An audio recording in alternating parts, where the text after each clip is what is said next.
Happy Ending by Frederic Brown and Mack Reynolds.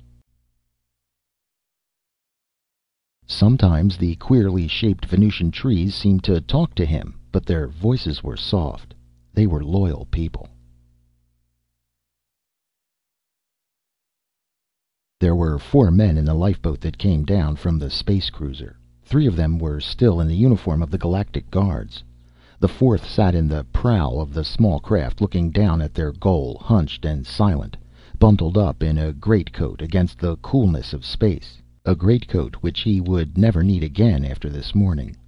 The brim of his hat was pulled down far over his forehead, and he studied the nearing shore through dark-lensed glasses. Bandages, as though for a broken jaw, covered most of the lower part of his face. He realized suddenly that the dark glasses, now that they had left the cruiser, were unnecessary. He slipped them off. After the cinematographic rays his eyes had seen through these lenses for so long, the brilliance of the color below him was almost like a blow. He blinked and looked again. They were rapidly settling toward a shoreline beach. The sand was a dazzling, unbelievable white, such as had never been on his home planet. Blue the sky and water, and green the edge of the fantastic jungle. There was a flash of red in the green as they came still closer, and he realized suddenly that it must be a maragi, the semi-intelligent Venusian parrot once so popular as pets throughout the solar system. Throughout the system blood and steel had fallen from the sky and ravished the planets, but now it fell no more. And now this, here in this forgotten portion of an almost completely destroyed world, it had not fallen at all. Only in some place like this, alone, was safety for him. Elsewhere, anywhere, imprisonment, or more likely death. There was danger even here. 3 of the crew of the space cruiser knew. Perhaps someday one of them would talk. Then they would come for him, even here. But that was a chance he could not avoid. Nor were the odds bad, for 3 people out of a whole solar system knew where he was, and those 3 were loyal fools. The lifeboat came gently to rest. The hatch swung open, and he stepped out and walked a few paces up the beach. He turned and waited while the 2 spacemen who had guided the craft brought his chest out and carried it across the beach and to the corrugated tin shack just at the edge of the trees. That shack had once been a space radar relay station. Now the equipment it held was long gone, the antenna mast taken down, but the shack still stood. It would be his home for a while, a long while. The 2 men returned to the lifeboat, preparatory to leaving. And now the captain stood facing him, and the captain's face was a rigid mask. It seemed with an effort that the captain's right arm remained at his side, but that effort had been ordered. No salute. The captain's voice, too, was rigid with unemotion. "Number 1? Silence!" And then, less bitterly, "Come further from the boat before you again let your tongue run loose here." They had reached the shack. "You are right, number—" "No, I am no longer number 1. You must continue to think of me as Mr. Smith, your cousin, whom you brought here for the reasons you explained to the under officers before you surrender your ship. If you think of me so, you will be less likely to slip in your speech. There is nothing further I can do, Mr. Smith?" "Nothing. Go now." "And I am ordered to surrender the—" "There are no orders. The war is over. Lost. I would suggest, though, as to what spaceport you put into. In some you may receive humane treatment. In others—" The captain nodded. "In others there is great hatred. Yes. That is all?" "That is all. And, Captain, your running of the blockade, your securing of fuel en route, have constituted a deed of high valor. All I can give you in reward is my thanks. But now go. Goodbye." "Not goodbye," the captain blurted impulsively, "but hasta la vista, auf Wiedersehen, until the day. You will permit me for the last time to address you and salute?" The man in the great coat shrugged. "As you will." Click of heels, and a salute that once greeted the Caesars, and later the pseudo-Aryan of the 20th century, and, but yesterday, he who was now known as the last of the dictators. "Farewell, number 1." "Farewell," he answered emotionlessly. Mr. Smith, a black dot on the dazzling white sand, watched the lifeboat disappear up into the blue, finally into the haze of the upper atmosphere of Venus. that eternal haze that would always be there to mock his failure and his bitter solitude. The slow days snarled by, and the sun shone dimly, and the marigees screamed in the early dawn, and all day, and at sunset, and sometimes there were the six-legged baroons, monkey-like, in the trees, that gibbered at him, and the rains came and went away again. At nights there were drums in the distance, not the martial roll of marching, nor yet a threatening note of savage hate, just drums, many miles away, throbbing rhythm for native dances, or exorcising perhaps the forest night demons. He assumed these Venetians had their superstitions, all other races had. There was no threat for him in that throbbing that was like the beating of the jungle's heart. Mr. Smith knew that, for although his choice of destinations had been a hasty choice, yet there had been time for him to read the available reports. The natives were harmless and friendly. A Terran missionary had lived among them some time ago, before the outbreak of the war. They were a simple, weak race. They seldom went far from their villages. The space radar operator who had once occupied the shack reported that he had never seen one of them. So there would be no difficulty in avoiding the natives, nor danger if he did encounter them. Nothing to worry about, except the bitterness.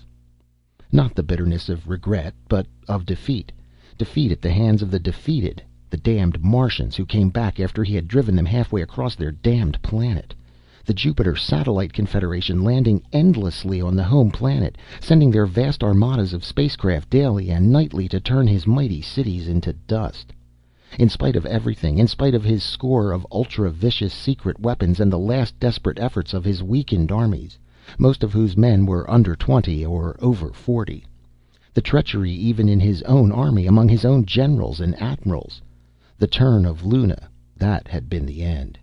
His people would rise again, but not, now after Armageddon, in his lifetime.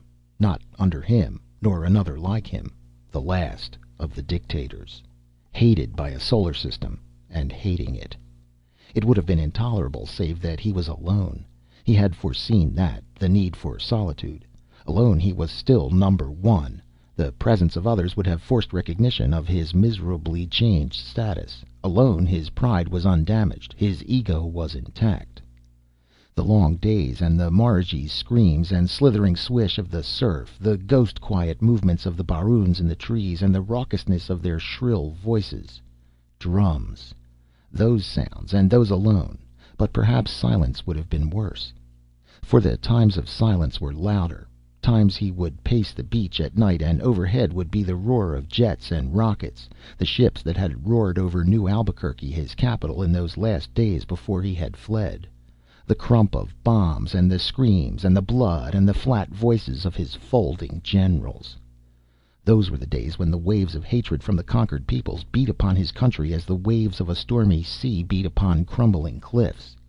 Leagues back of the battered lines, you could feel that hate and vengeance as a tangible thing, a thing that thickened the air, that made breathing difficult and talking futile. And the spacecraft, the jets, the rockets, the damnable rockets, more every day and every night, and 10 coming for every one shot down. Rocket ships raining hell from the sky, havoc and chaos and the end of hope. And then he knew that he had been hearing another sound. Hearing it often and long at a time. It was a voice that shouted invective and ranted hatred and glorified the steel might of his planet and the destiny of a man and his people. It was his own voice, and it beat back the waves from the white shore. It stopped their wet encroachment upon this, his domain. It screamed back at the baroons, and they were silent. And at times he laughed, and the marigees laughed. Sometimes the queerly shaped Venusian trees talked too, but their voices were quieter. The trees were submissive. They were good subjects. Sometimes fantastic thoughts went through his head. The race of trees, the pure race of trees that never interbred, that stood firm always. Someday, the trees. But that was just a dream, a fancy. More real were the marigees and the kifs. They were the ones who persecuted him. There was the marigee who would shriek, "All is lost!" He had shot at it 100 times with his needle gun, but always it flew away unharmed. Sometimes it did not even fly away. "All is lost!" At last he wasted no more needle darts. He stalked it to strangle it with his bare hands. That was better. On what might have been the 1,000th try, he caught it and killed it, and there was warm blood on his hands and feathers were flying. That should have ended it, but it didn't. Now there were a dozen marigees that screamed that all was lost. Perhaps there had been a dozen all along. Now he merely shook his fist at them or threw stones.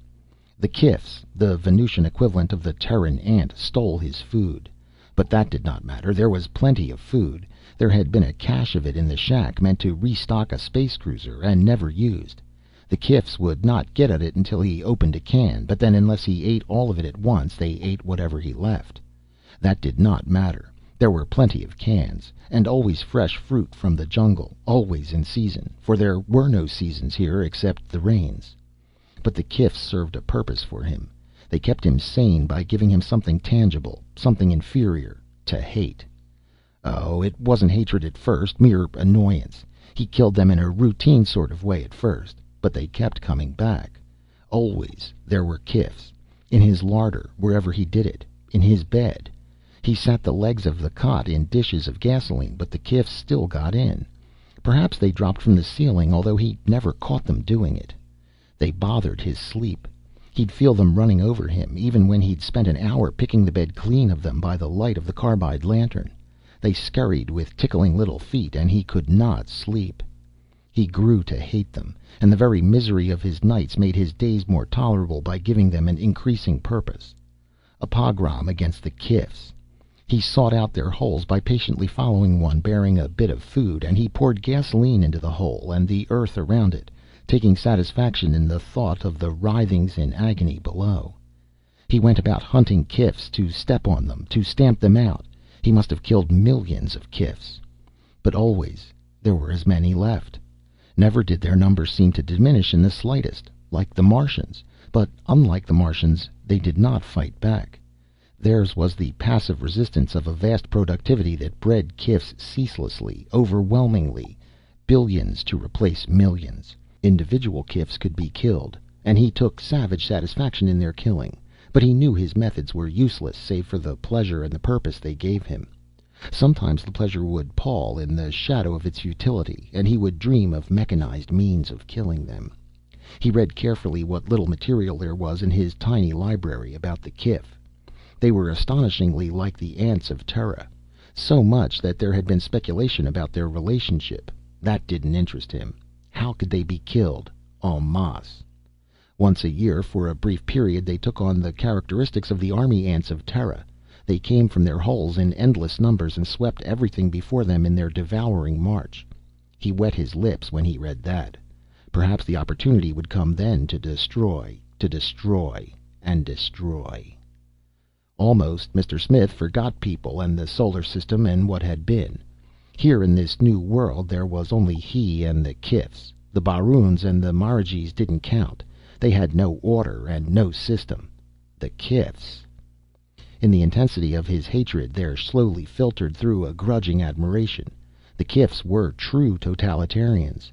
They practiced what he had preached to a mightier race, practiced it with a thoroughness beyond the kind of man to comprehend. Theirs the complete submergence of the individual to the state. Theirs the complete ruthlessness of the true conqueror, the perfect selfless bravery of the true soldier. But they got into his bed, into his clothes, into his food. They crawled with intolerable tickling feet.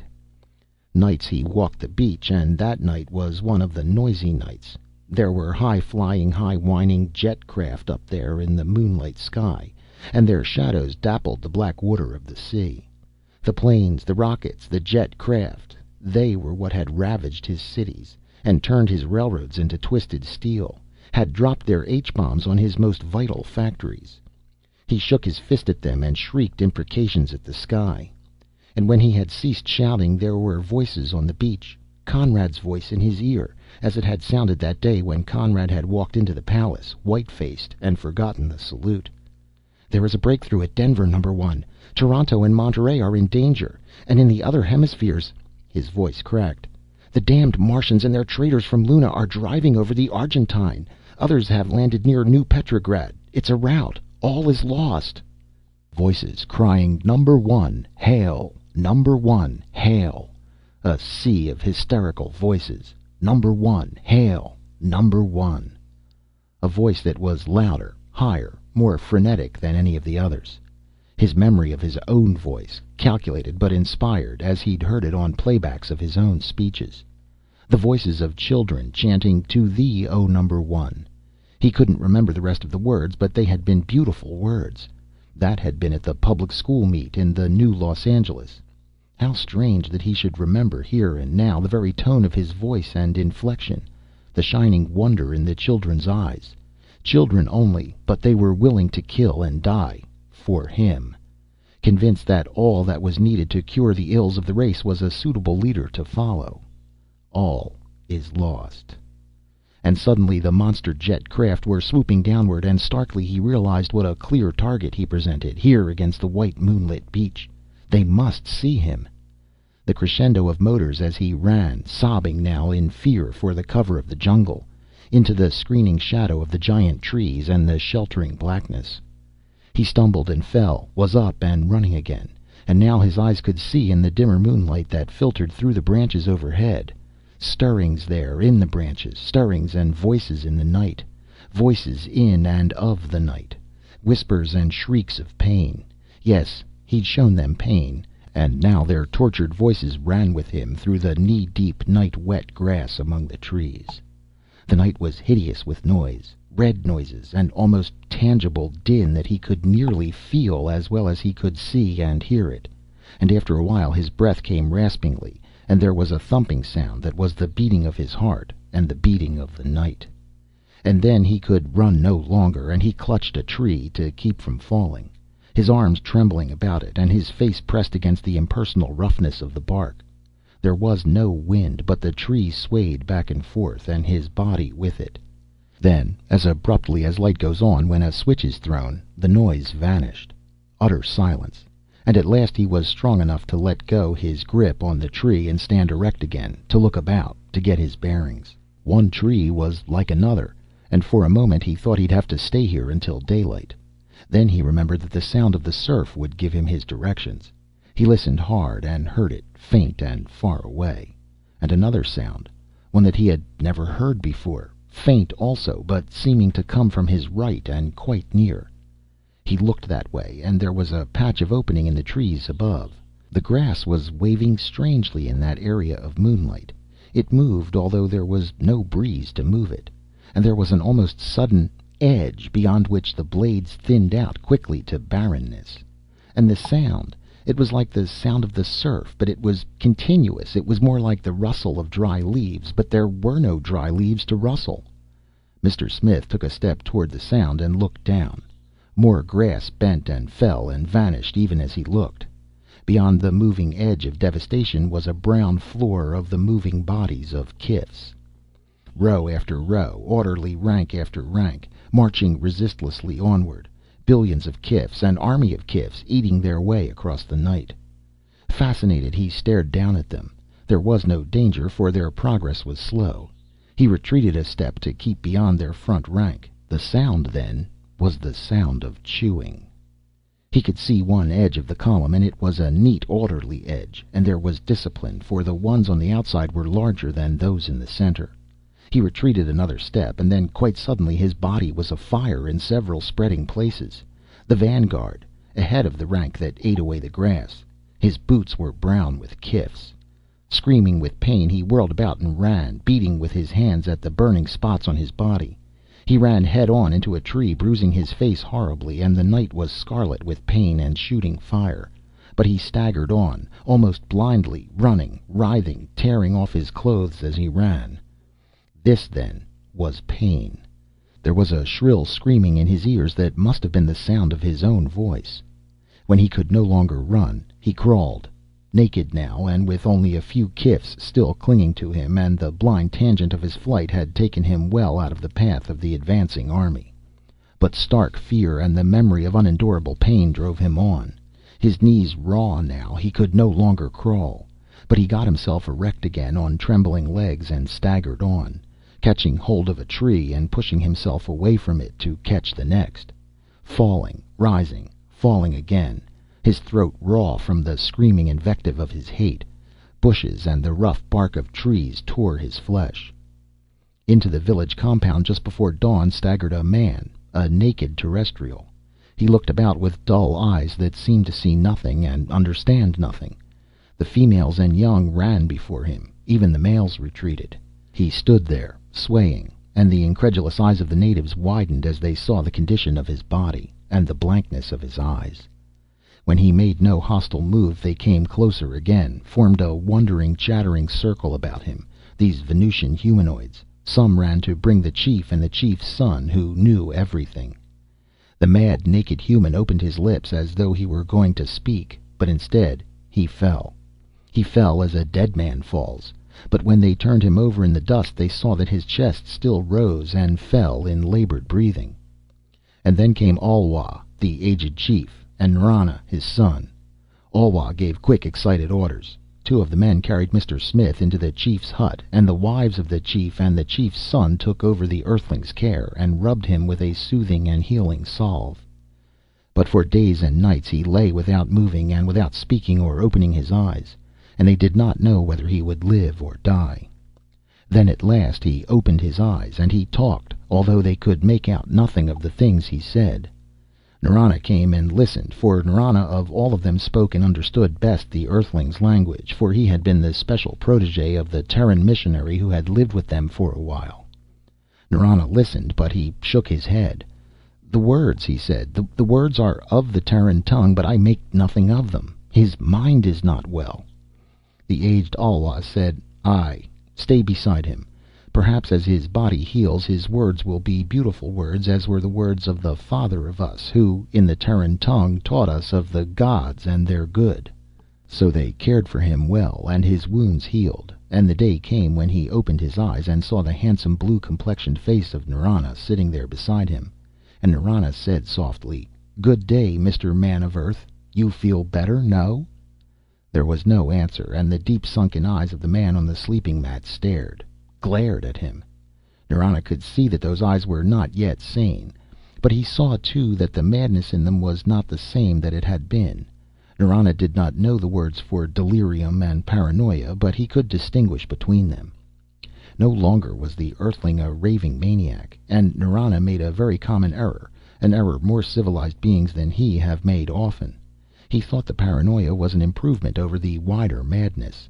He talked on, hoping the Earthling would talk too, and he did not recognize the danger of his silence. "We welcome you, Earthling," he said, "and hope that you will live among us, as did the father of us, Mr. Gerhardt. He taught us to worship the true gods of the high heavens, Jehovah and Jesus and their prophets, the men from the skies. He taught us to pray and to love our enemies." And Nrana shook his head sadly. "But many of our tribe have gone back to the older gods, the cruel gods. They say there has been great strife among the outsiders, and no more remain upon all of Venus. My father Alwa and I are glad another one has come.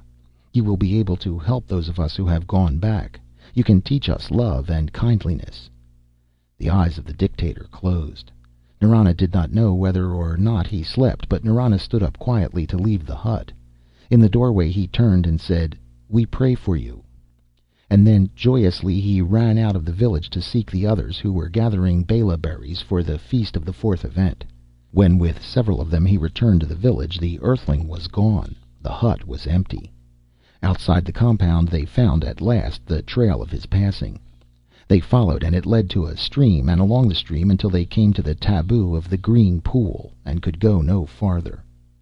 "He went downstream," said Alwa gravely. "He sought the sea and the beach. He was well then, in his mind, for he knew that all streams go to the sea." "Perhaps he had a ship of the sky there at the beach," Nrana said worriedly. "All Earthlings come from the sky. The father of us told us that." "Perhaps he will come back to us," said Alwa. His old eyes misted. Mr. Smith was coming back all right, and sooner than they had dared to hope. As soon, in fact, as he could make the trip to the shack and return. He came back dressed in clothing very different from the garb the other white man had worn. Shining leather boots, and the uniform of the Galactic Guard, and a wide leather belt with a holster for his needle gun. But the gun was in his hand when, at dusk, he strode into the compound. He said, "I am number 1, the Lord of all the solar system, and your ruler. Who was chief among you?" Alwa had been in his hut, but he heard the words and came out. He understood the words, but not their meaning. He said, "Earthling, we welcome you back. I am the chief. You were the chief. Now you will serve me. I am the chief." Alwa's old eyes were bewildered at the strangeness of this. He said, "I will serve you, yes, all of us, but it is not fitting that an Earthling should be chief among—" The whisper of the needle gun. Alwa's wrinkled hands went to his scrawny neck, where just off the center was a sudden tiny pinprick of a hole. A faint trickle of red coursed over the dark blue of his skin. The old man's knees gave way under him as the rage of the poisoned needle dart struck him, and he fell. Others started toward him. "Back," said Mr. Smith. "Let him die slowly, that you may all see what happens to—" But one of the chief's wives, one who did not understand the speech of Earth, was already lifting Alwa's head. The needle gun whispered again, and she fell forward across him. "I am number one," said Mr. Smith, "and lord of all the planets. All who oppose me die by—" And then suddenly all of them were running toward him. His finger pressed the trigger, and 4 of them died before the avalanche of their bodies bore him down and overwhelmed him. Narana had been the first in that rush, and Narana died. The others tied the Earthling up and threw him into one of the huts. And then, while the women began wailing for the dead, the men made council. They elected Kallana chief, and he stood before them and said, "The father of us, the Mr. Gerhardt, deceived us." There was fear and worry in his voice, and apprehension on his blue face. "If this be indeed the Lord of whom he told us—" "He is not a god," said another. "He is an Earthling. But there have been such before on Venus, many, many of them, who came long and long ago from the skies. Now they are all dead, killed in strife among themselves. It is well. This last one is one of them, but he is mad." And they talked long, and the dusk grew into night while they talked of what they must do, the gleam of firelight upon their bodies, and the waiting drummer. The problem was difficult. To harm one who was mad was taboo. If he was really a god, it would be worse. Thunder and lightning from the sky would destroy the village. Yet they dared not release him. Even if they took the evil weapon that whispers its death and buried it, he might find other ways to harm them. He might have another where he had gone for the first. Yes, it was a difficult problem for them, but the eldest and wisest of them, one M'Ganne, gave them at last the answer. "O Kallana," he said, "let us give him to the Kifs. If they harm him," and old M'Ganne grinned a toothless, mirthless grin, "it would be their doing and not ours." Kallana shuddered. "It is the most horrible of all deaths. And if he is a god—" "If he is a god, they will not harm him. If he is mad and not a god, we will not have harmed him. It harms not a man to tie him to a tree." Kallana considered well, for the safety of his people was at stake. Considering, he remembered how Alwa and Narana had died. He said, "It is right." The waiting drummer began the rhythm of the council end, and those of the men who were young and fleet lighted torches in the fire and went out into the forest to seek the Kifs, who were still in their season of marching. And after a while, having found what they sought, they returned. They took the Earthling out with them then, and tied him to a tree. They left him there, and they left the gag over his lips because they did not wish to hear his screams when the Kifs came. The cloth of the gag would be eaten too, but by that time there would be no flesh under it from which a scream might come. They left him and went back to the compound, and the drums took up the rhythm of propitiation to the gods for what they had done. For they had, they knew, cut very close to the corner of a taboo, but the provocation had been great, and they hoped they would not be punished. All night the drums would throb. The man tied to the tree struggled with his bonds, but they were strong, and his writhings made the knots but tighten. His eyes became accustomed to the darkness. He tried to shout, "I am number one, Lord of—" And then, because he could not shout, and because he could not loosen himself, there came a rift in his madness. He remembered who he was, and all the old hatreds and bitterness welled up in him. He remembered, too, what had happened in the compound, and wondered why the Venusian natives had not killed him. Why, instead, they had tied him here alone in the darkness of the jungle. Afar he heard the throbbing of the drums, and they were like the beating of the heart of night, and there was a louder, nearer sound that was the pulse of blood in his ears as the fear came to him. The fear that he knew why they had tied him here, the horrible, gibbering fear that for the last time an army marched against him. He had time to savor that fear to the utmost, to have it become a creeping certainty that crawled into the black corners of his soul, as would the soldiers of the coming army crawl into his ears and nostrils, while others would eat away his eyelids to get at the eyes behind them. And then, and only then, did he hear the sound that was like the rustle of dry leaves in a dank black jungle, where there were no dry leaves to rustle nor breeze to rustle them. Horribly, Number One, the last of the dictators, did not go mad again. Not exactly. But he laughed and laughed and laughed.